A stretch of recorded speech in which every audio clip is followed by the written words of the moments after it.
자, 안녕하십니까. 동영상 올리겠습니다. 오늘은 화요일입니다. 제가 지난 동영상을 지난주 토요일 날 올리고 한 이틀 지나서 지금 오늘 화요일 날 올리고 있는 거니까 참고해 주시기 바랍니다. 자, 오늘은 좀 본론적인 얘기를 하기 전에 제가 좀 잊어버릴 것 같아서 먼저 좀 말씀을 드려야 될 한 두 가지 사항들이 있습니다. 우리 다리 조작을 하실 때, 제가 서서 할 때 이제 오른쪽 다리를 두 번 들었다 내리고 왼쪽 다리를 한 번 들었다 내리고 이런 다리 조작하는 거 있잖아요. 제가 다리 조작 한 2시간에 한 번 정도씩 5세트나 한 6, 7세트 이렇게 한 번씩 해주면 좋다고 했습니다. 그죠? 근데 이제 앉아서 할 때는 이제 오른쪽 다리 두 번 들었다 내리고, 왼쪽 다리 두 번 눌렀다 들었다 눌렀다 들었다 내리고, 이런 거 아실 거라고 생각하고, 근데 이제, 그거는 이제 오른쪽 비대칭일 때, 순방향적으로 왼쪽으로 갈 때 그 상황입니다. 그죠? 왼쪽 다리가 약한 상태에 있기 때문에, 왼쪽 다리에 어떻게 하든 힘을 더 가해주기 위해서 오른쪽 다리에서는 피를 자꾸 빼내고 왼쪽 다리에 피를 자꾸 집어넣어주는 작업을 해야 되기 때문에 그런 패턴, 형태를 지녔는데, 하여튼 여러분들 왼비가 됐을 때는 다리 동작을 그런 식으로 하면 왼비가 더 세질 수도 있습니다. 그죠? 왼비가 됐을 때는 조금 주의를 하셔야 되는 거니까, 왼비가 됐을 때는 그냥 서서 할 때는 원래는 오른쪽 다리 두 번 들었다 내리고 왼쪽 다리 한 번 들었다 내려서 왼쪽 다리가 지면에 닿아 있는 시간, 텀이 좀 길게끔 이렇게 해주는데, 왼비일 때는 그냥 오른쪽 다리 한 번, 왼쪽 다리 한 번 이 정도 해주는 게 괜찮습니다. 오히려 왼비가 너무 심할 때는 오른쪽 다리 한 번, 왼쪽 다리 두 번 들었다 내렸다 해줘야 피를 더 많이 빼줘야 되거든요. 왼비라는 건 왼쪽 다리에 피가 더 많다라는 거죠. 왼쪽 팔과 왼쪽 옆구리 이런 쪽으로 피가 더 많으니까, 어, 그 반대로 해줘야 되는 상황이 있을 수도 있습니다. 그죠? 또 앉아서 할 때는 또 어떻게 보면 반대로 해야 될 수도 있습니다. 오른쪽 다리를 두 번 눌렀다 들었다 눌렀다 들었다 하고 왼쪽 다리는 들었다 내렸다 들었다 내렸다 이렇게 해야 되는 경우가 있을 수도 있습니다. 그러니까 우리가 기존에 우리가 다리 조작은 오른손 잡이가 오른쪽 비대칭일 때 왼쪽으로 가는 것, 그러니까 순방향 운동을 할 때 기본적인 운동 패턴이 그거고, 이제 실질적으로 균형점을 지나서 왼쪽 비대칭이 됐다라면 그런 식으로 운동하면 안 되는 거죠. 그죠?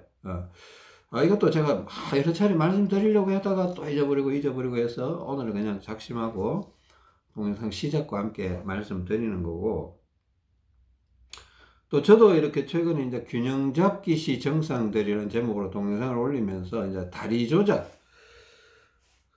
제가 이제 다리 조작이 조금 용이해졌다 이렇게 잘 느껴지고 이런 게 있다라고 말씀드렸는데, 이제 다리 조작하는 가운데 가끔씩 이런 경우가 있더라고요. 제가 이제 다리 조작에 대한 경험치가 자꾸 쌓이고 노하우가 쌓이다 보니까 그 인지 능력도 올라가는 거 맞고요. 물론 기도도 하고 또 연구도 하고 느끼려고 자꾸 노력도 하고 그렇게 하죠.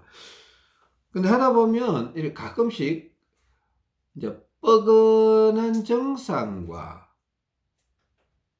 피가 빠지면서 약간 야릇한 불편함, 야릇한 통증이 있어요. 좀 날카롭다고 해야 될까? 좀 피가 빠지면서 나타나는 뻐근한 거는 좀 무거운 느낌이죠. 그냥 뻑적지근하다, 뻐근하다, 하여튼 약간 둔탁하다 이런 느낌은 좀 피가 많은 그런 개념이고, 무릎이 시리다든가 발목이 시큰시큰하다 이거는 좀 무거운 거하고는 거리가 멀어요. 피가 빠지는 거야. 피가 부족한 거야. 피가 부족한 느낌과 피가 많은 느낌을 약간 구분을 해 주셔야 됩니다. 이것도 필요하다면 하나님께 기도를 하시는 게 구분하기가 조금 용이할 겁니다. 또 하나님 도와주시면 구분이 또 잘 될 수도 있으니까 해보시고요. 하여튼 저도 다리 조작을 하다 보면 잘 해요. 잘 하는데 이제 하다 보면 이제 가끔씩 왼쪽 다리, 이제 저는 이제 왼발이 앞발이고 오른발이 뒷발이다 보니까 순방향으로 가려면 오른발을 앞으로 보내야 되고 왼발은 뒤꿈치를 뒤로 당기면서 뒤로 당겨야 되거든요. 당기다 보면 약간 이제 뒤쪽의 피가 왼쪽 다리 뒤쪽, 그러니까 종아리 쪽이나 발목 쪽, 허벅지 쪽 이쪽이 가끔씩 뻐근해질 때가 있어요. 뻐근해질 때가 있어요. 뒤쪽으로 다리를 당기니까. 무슨 말인지 아시죠? 뒤쪽으로 다리를 당기니까 이쪽이 왼쪽 다리인데 이걸 왼발을 이렇게 뒤로 당겨준다고 합니다. 이게 당기면서 오른발은 앞으로 나가고 왼발은 뒤로 쓱 당기면서 앞으로 나가다 보면 이제 그럴 때도 있고 또 왼쪽 다리가 이길 때 왼쪽 다리가 이제 그 순방향 쪽으로 운동을 계속 하다 보면 왼쪽 다리에 피가 많아질 때가 있거든요. 그럴 때 보면 오른쪽 무릎이나 무릎 안쪽 혹은 발목 쪽이나 발가락 쪽이 피가 빠지면서 이제 왼쪽 다리에 자꾸 힘을 주니까 빠지면서 반대로 이게 오른쪽 다리는 무릎 앞쪽이 약간 시큰시큰 새근새근 뭔가 좀 피가 비어가는 듯한 그런 불편함, 약간의 통증. 센 통증은 아니에요. 그냥 불편하고 이거 좀 가벼워지는 느낌이죠. 뻐근한 거는 무거워지는 느낌이고 약간 아프다라는 느낌은 하여튼 가벼운 느낌이죠. 그죠? 신경통적인 느낌이다 이렇게 얘기하는데 근데 어떤 때는 이제 왼쪽 다리도 뒤로 당기다 보니까 왼쪽 무릎이 시큰시큰할 때가 있어요. 시큰시큰할 때도 있고 그 무릎이 좀 약해진다 이런 느낌이고 그러니까 피가 너무 많이 가도 불편해. 뻐근한 불편함이 오고 피가 너무 안 가도 불편해요. 피가 없는 통증이 올 수가 있다는 겁니다. 적당한 혈액이 내 온몸 구석구석에 혈관을 타고 흘러가야 관절도 건강하고 발목이나 무릎, 발가락, 골관절 이 모든 관절들이 부드럽게 동작이 되는 거죠. 근데 이제 무릎 쪽이 시큰시큰 오른쪽 무릎이든 왼쪽 무릎이든 상관없습니다. 무릎 쪽이 시큰시큰하다 보면 이제 앞쪽 그러니까 다리 앞쪽에 피가 부족한 거예요. 다리 앞쪽에 부족하면 일단은 앞꿈치를 조금 눌러야 돼요. 앞꿈치를 좀 누르고 무릎을 그 조인트 그러니까 관절 기점으로 해서 앞차기를 이렇게 몇 차례씩 이렇게 해주면 도움이 되거든요. 무릎이 뻐근한 게 아니고, 그죠? 무릎이 약간 피가 부족해서 시큰시큰거리고 그냥 왜 날씨 안 좋을 때 그냥 그런 불편함 있잖아요. 그때는 앞꿈치를 이렇게 뒤꿈치를 들고 앞꿈치에 힘을 이렇게 툭툭 이렇게 주세요. 준 다음에 이렇게 앞차기를 몇 번 이렇게 툭툭 하면서 앞으로 걸으면 금방 좋아져요. 금방 좋아지고 또 피를 보내주면 금방 그런 느낌이 사라져 버리는 경우가 많아요. 그것도 또 뒤쪽이 뻐근하면 뒤쪽이 피가 많다라니까 이런 경우도 마찬가지로 무릎이 시큰시큰하는 것과 마찬가지로 앞꿈치를 발끝을 누르고 발차기를 이렇게 해주면 여러 차례 한 10차례나 뭐 하여튼 그정 필요한 만큼을 해주면 뒤쪽이 뻐근한 게 사그라들어요. 약해진다라는 겁니다. 그죠? 뭐 오른쪽 다리가 뒤쪽이 뻐근하다 그러면 오른발 앞차기를 해주면 되고 그러니까 뭐 양쪽 무릎이 다 아픈 경우도 있고 한쪽 무릎만 아픈 경우도 있습니다. 그러면 아픈 쪽 한쪽만 해주시면 됩니다. 한쪽만 앞차기.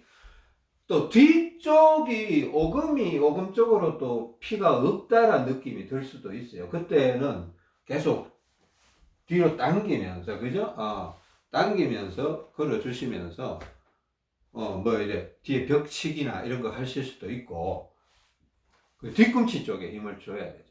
뒤쪽에 피가 없다라는 느낌이 드시면 근데 가끔씩 제가 이제 뒤로 걷기를 이렇게 좀 하다 보면 뒤로 걷기나 뒤로 뛰기를 하다 보면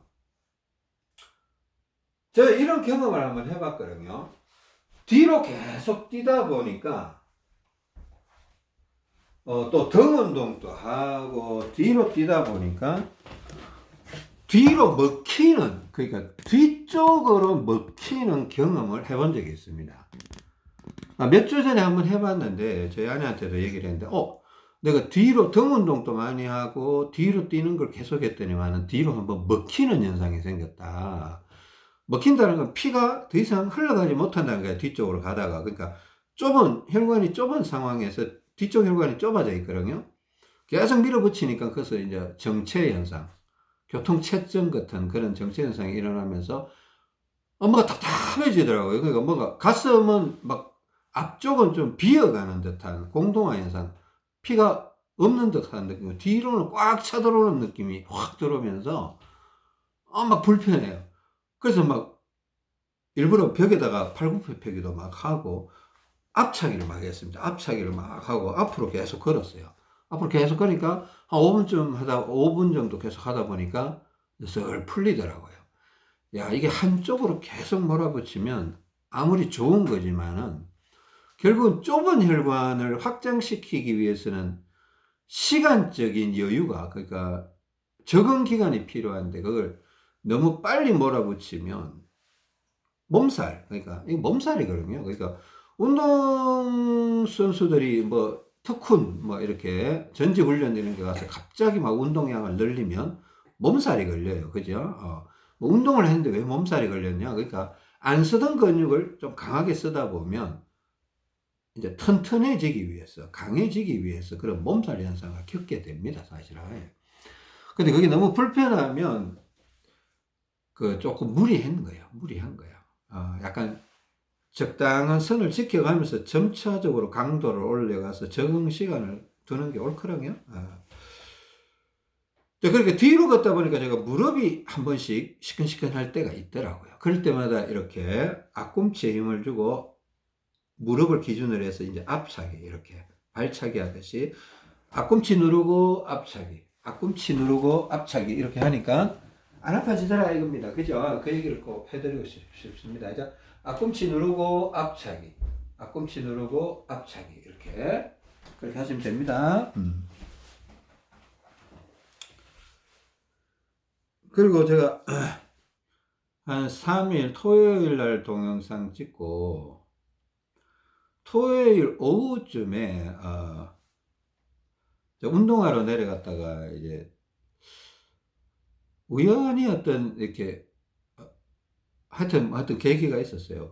이제 어떤 운동을 하다가 이 가슴을 앞으로 내미는 거, 우리 예전에 이제 가슴 치기 혹은 가슴 내밀기 혹은 명치를 앞으로 이렇게 쭉 내민다 이 말을 했던 적이 있습니다. 했던 적이 있고 또 우리 해보기도 했고 또 그거 하라고 또 얘기는 했습니다. 그 하루에 뭐 10차례든 필요한 만큼 너무 무리하면 좀 불편할 수 있다라고 얘기했고 그 하는 거 좋다. 명치를 이렇게 전신 거울 볼 때 가슴 내밀기 이렇게 이게요. 그 가슴 내밀기에 대해서 이상하게 관심이 갔어요. 뭐 기도도 해봤고 했는데 근데 이게 가슴 내밀기 이거는 사실은 제가 처음 어떤 이 대사증후군에 대해서 연구할 때 초창기부터 이걸 시작을 했었는데 좋은 거는 분명해요. 좋은 거는 분명한 게 왜 좋은가 하면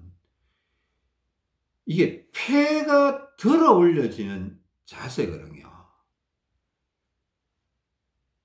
이게 좀 무리해서 해버리면 실질적으로 폐가 끄떡 들려갖고 폐가 이렇게 처져 있던 폐가 이렇게 수축이 되면 들리면 어떤 느낌이 될 것 같아요? 그냥 이렇게 오랫동안 폐가 확대증, 폐 확대증, 그래요. 기관지 확장증, 폐가 처진다, 처지는데, 그러니까 횡격막을 밑으로 누르면서 처져요. 처지는데 이걸 10년, 20년 처져 있던 폐가 갑자기 들리면 어떤 느낌이 들 것 같아요? 빡빡한 느낌, 빡빡한 느낌, 좀 갑갑한 느낌, 이런 느낌이 들 것 같지 않아요? 축 처져 있던 걸, 부피가 큰 걸 부피를 좁혀 놓으니까, 줄여 놓으니까 더 찰지죠. 더 빡빡해지죠. 그죠? 그럼 우리가 느끼기에는 그거 어떻게 보면 좀 불편함으로 느끼기 마련이거든요. 불편함으로 느끼기 마련이고. 그러니까 이걸 하면 분명히 좋은 건 있는데 조금만 무리하면 불편해지니까 하기 싫어지는 거예요. 하기 싫어요.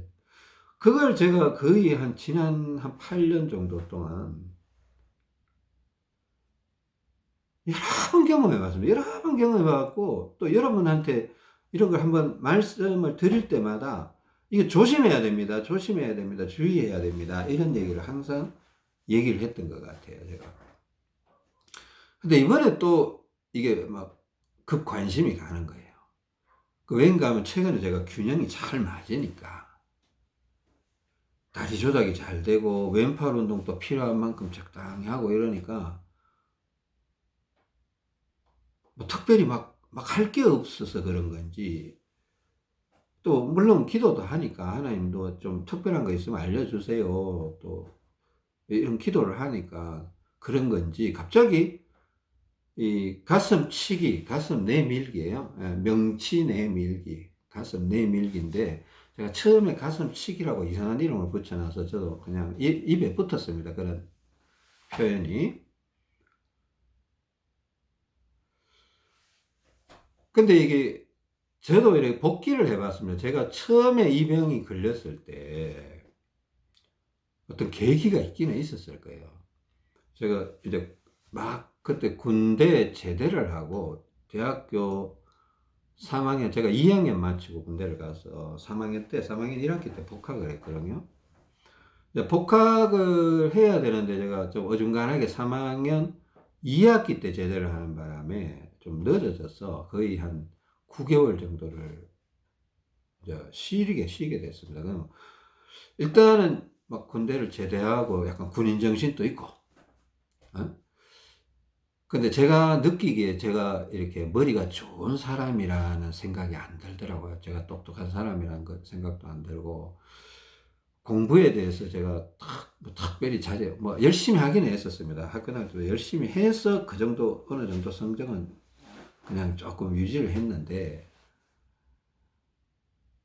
근데 대학교 와서 공부를 하고 이렇게 보니까 막 공부에 대한 취미도 관심도 그렇게 가지 않고 그랬는데, 근데 군대를 갔다 와서 그런지 이제 한 3학년 4학년이니까 2년밖에 남지 않았으니까 이 마지막 승부를 한번 걸어 봐야 되겠다, 최선을 한번 다해보고 포기하더라도 포기해야 되겠다, 이런 생각이 좀 들더라고요. 일단 군인 정식도 있고 했으니까 도서관에 들어갔습니다. 대학교 도서관에 들어가서 그냥 하여튼 뭐 남들 하는 만큼은 해보자. 그냥 뭐 하루에 10시간이든 12시간이든 도서관에 앉아갖고 화장실도 좀 안 가고 최대한 오래 앉아 있어 보자.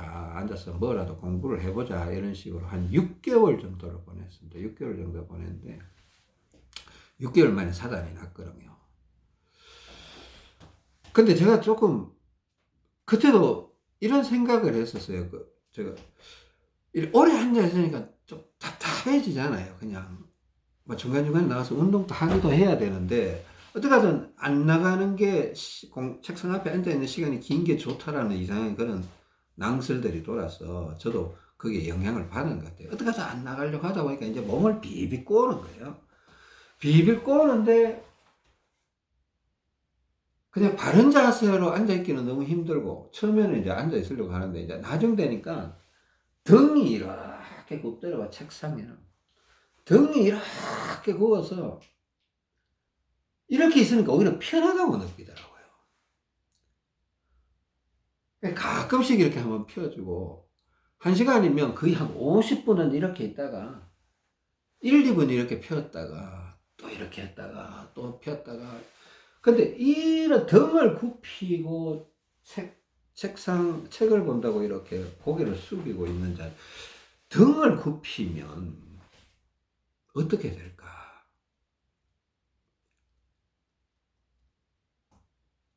사실 그게 궁금했어요. 사실 궁금했는데 가설은 세워봤습니다. 제가 지난번에도 한번 대사증후군 설명할 때도 이거 한번 설명을 했는데, 가설은 세워봤는데 확신이 안 들더라고요. 저는 확신이 드는데 이제 일반인들 여러분한테 강하게 말씀드릴 자신이 없는 거예요. 근데 이게 이번에 확신이 드는 거예요. 확신이 들었어요. 그래서 이제 얘기를 한번 말씀을 드려야 되겠다 해서 근데 저희 아내도 이렇게 허리가 학교 다닐 때부터 허리가 안 좋아서 나중에 일찍 수술도 받고 이렇게 했는데 젊은 나이에 수술도 허리 수술도 받고 했는데 저희 아내도 또 공부를 좀 많이 하는 스타일이었어요. 공부도 많이 하긴 뭐 그래서 허리를 많이 수그리고 의자도 되게 이렇게 삐뚤하게 이렇게 허리를 숙이는 게 아니라 등을 수그리고 막 책상에 막 몇 시간이고 앉아 있고 뭐 성적은 올려놔야 되니까 이제 이런 식으로 하다 보니까 등을 수그리면 폐가 처지는 것 같아요. 폐가 처지는데요. 원래 폐가 안 처지도록 막아주는 기관이 있어요. 기관이 뭔가 하면 이 횡격막과 갈비뼈예요. 갈비뼈. 갈비뼈를 잘 보시면요. 이제 우리 해골이라고 그러죠. 인체 해부도 이래 보면 갈비뼈가 나와서 위쪽 갈비뼈보다는 이렇게 전체적으로 이제 밑으로 내려가면서 볼록하게 이렇게 쭉 퍼졌다가 또 밑으로 내려오면 싹 좁아들죠. 가운데 부분이 제일 볼록하고 윗부분이 두 번째로 볼록하고 아랫부분이 제일 짤룩해요. 그죠? 짤룩한 이유가 뭔가 하면 이 폐가 내려오지 말라고 이게 받쳐주는 거예요. 이게 갈비뼈가요. 제가 보기는 그래요. 제가 보기에는 갈비뼈가요. 맨 아래쪽 갈비뼈, 두 번째 아래쪽 갈비뼈 이런 게 횡격막이 처지지 말라고 장기가 이게 이 몸통 안에는 횡격막을 기준으로 해서 횡격막 윗부분과 아랫부분으로 나뉘어요. 횡격막 위에는 양쪽 폐가 있고요. 심장이 있어요. 심장이 횡격막 위에는. 그 나머지 장기들 간부터 신장, 뭐 대장, 소장 전부 다 횡격막 아래쪽에 위치하고 있습니다.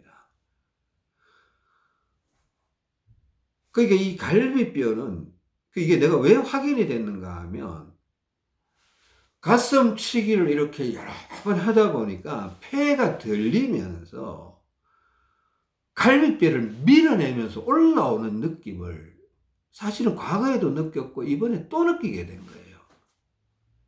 이 가슴 내밀기를 여러 차례 하다 보니까 이 오른쪽 폐 처져 있던 폐가 쭉 들리면서 꽉 끼면서 올라오는 느낌. 이렇게 좀 아팠어요. 좀 아팠는데 그냥 또 풀어주고 이렇게 하니까 적응이 돼서 이제 안 아프더라고요.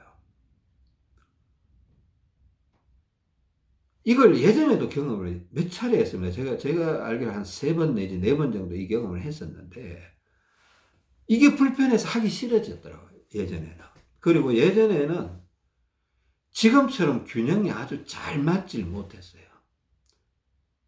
지금처럼 균형이 잘 맞지 못하다 보니까 폐가 들리는 거는 좋은데 폐가 들리면 횡격막이 들리면서 끼끔 맞춰놨던 균형이 막 흔들려요. 소장이 막 제자리를 막 찾아가면서 혈액순환이 막 바뀌는 거예요. 그러니까 내가 균형을 못 잡은 상태에서 폐가 떡 들려버리면 막 팽창도 풀리고 막 혈액순환이 약간 요동을 쳐요. 요동을 치면 막 당황스럽죠.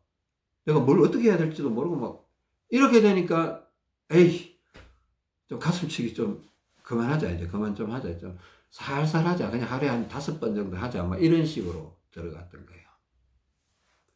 근데 이제 최근에 이제 균형이 좀 잘 맞다 보니까 다리 조작에 대한 이상한 묘한 자신감이 생기고 또 왼팔 운동을 뭐 또 기립근 운동이나 겨드랑이 운동이나 왼팔 운동을 어떻게 해야 되겠다. 이런 게 계산이 있으니까 이제는 좀 해봐도 되지 않을까라는 생각이, 그러니까 뭐 특별히 할 게 없어서 그런 건지 그런 생각이 들어서, 그래서 어떻게 했나 하면, 이렇게 오른쪽 어깨를 한번 툭 치고, 저 오른쪽 폐가 더 쳐져 있으니까, 오른쪽 어깨를 툭 치고, 가슴을, 그러니까, 이 윗가슴을 든다라는 느낌으로 명치를 앞으로 쭉, 이렇게 한번 내밀어주는 거예요. 자, 이 동작을 이제 여러 차례 반복한 겁니다. 오른쪽 어깨를 툭 치고, 오른쪽 어깨를 툭, 한 번이나 2번 툭 치고, 명치를 쭉 내밀어주고. 근데 이때 이제 이 오른쪽 어깨를 치면 피가 또 이쪽으로 향하는 게 있기 때문에 가끔씩 이제 왼팔에 대한, 어, 왼팔 조작에 대한 어떤 관심을 계속 갖고 있어야 돼요. 그러니까 너무 아무 생각 없이 이렇게 해보면 또 이거 팔이 오른쪽에 이겨버려요.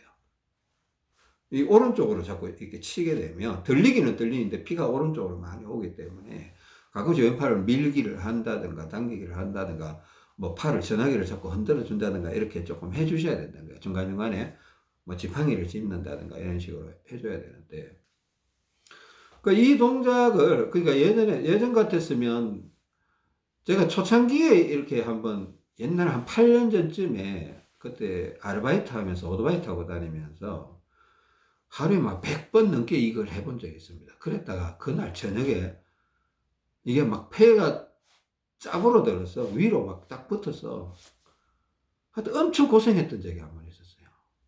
한 100번 넘게 했던 것 같아요, 그날은. 그다음부터는 절대로 막 100번 이렇게 하는 거 없었어요. 100번 넘게 하고 이런 거. 하루에 한 5번에서 많아도 한 20번, 뭐 이 정도.